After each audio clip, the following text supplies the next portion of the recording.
because there is shortage of time, but I was not prepared for this. I have actually been pulled out of it here.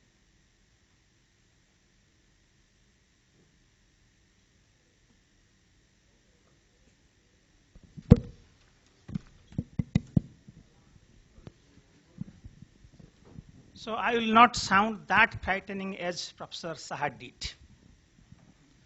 Let me make one two very conservative statements that nothing is right and nothing is wrong in the area of competition. Most of you are from having economics background, and you know every economist has a left hand, right hand, and many invisible hands. Competition law has also lawyers along with economists, and lawyers have as many hands as the number of parties to a matter. So when you combine an economist turned lawyer to service an economic law like competition law, you have innumerable possibilities and nothing right you can arrive at. And what we usually say is that everything and its opposite is true in India. That exactly prevails here. There cannot be a black and white answer to the problems you have, the dumping from China or SBI issue. There cannot be a clear answer to any of these things.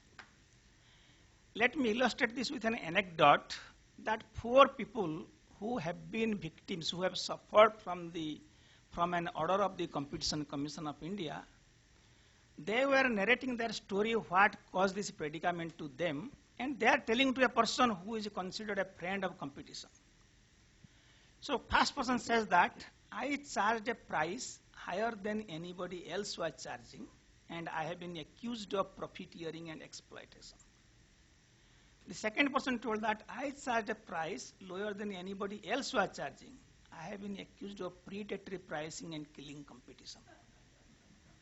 Third person said that I charged a 0 price. Did not charge anything. I have been accused of creating entry barriers. Fourth person said that I charged a price, exactly same price everybody else was charging, and I have been accused of cartelization. The friend of the competition to whom they were narrating, he is saying that I did something different. I did not charge any price. I gave out 10 rupees to everybody who came and bought my service. And I have been given an award for promoting the cause of competition. You may have heard of liquidity enhancement programs on stock exchanges. Here people actually give out money. So in competition law, we say in competition authorities, they know, the competition authority, CCI knows the price of everything, value of nothing. So we know what is right, what is wrong, at least we claim to be knowing. So you do not expect a clear answer on competition matters. The way if you can explain it, this is called rule of a reason. If you have a reason to take an action, it is justified.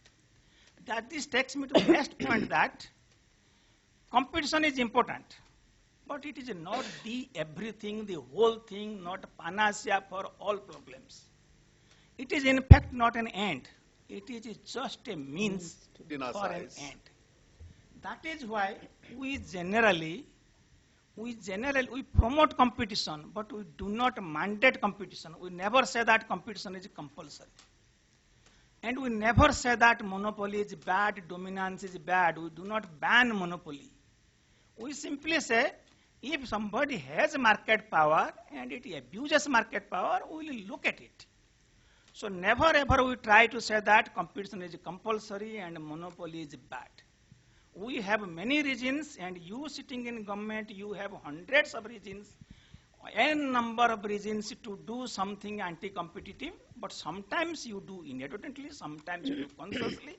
That one can look at. You have many public interest reasons, you have market value reasons, so many reasons you can have to have something, a provision, an anti-competitive provision, and if you can explain it, it is justified. Before me, many people, what I heard is they spoke about the competition is important. I will just give one number to substantiate how important it is. There is a forum called Global Economic Forum, brings out a report called Global Competitiveness Report. The latest report, it measures the competitiveness of countries. While doing so, it has classified the economies, about 140 economies, according to the stages of their development. It believes, and that is rightly so, after you've seen the writings on the emergence of new institutional economics, it says that there are only three major sources of growth. One is the resources a country has. All kinds of resources, physical, financial, natural, human, all kinds of resources a country possesses. The second is the efficiency part, competition, and third is the innovation, dynamic efficiency. The countries which rely on these three sources, something in the ratio of, if they rely 60% comes from resources, 35% from competition, 5% from innovation. Countries with this kind of configuration typically end up with a per capita GNP of less than 2,000 US dollar. The countries in third stage, they get strength, they get 40% from resources, 50% from competition. Now competition has become important, and 10% from innovation. Such countries end up typically with a per capita GNP from $3,000 to $9,000. This is in the third category. The fifth category, where the importance of reduces drastically to 20%, competition 50 and innovation 30. That yields a per capita GNP of 17,000 US dollar. There are second stage and fourth stage I didn't say. India is in the first stage. The point I am making is that the movement from lowest stage 2,000 US dollar to 17,000 US dollar is practically contributed by competition, and therefore we say anything which comes on the way of a competition is an enemy of the economy. Anybody who is standing on my way to increase my income from 2,000 to 17,000 is my enemy. So an enemy of a competition is an enemy of the economy, and the economy needs to be defended from such anti-competitive things. That's why some competition authorities, one competition authority, at least in Brazil, it is called, it's named that, this is called Administrative Council for Economic Defense.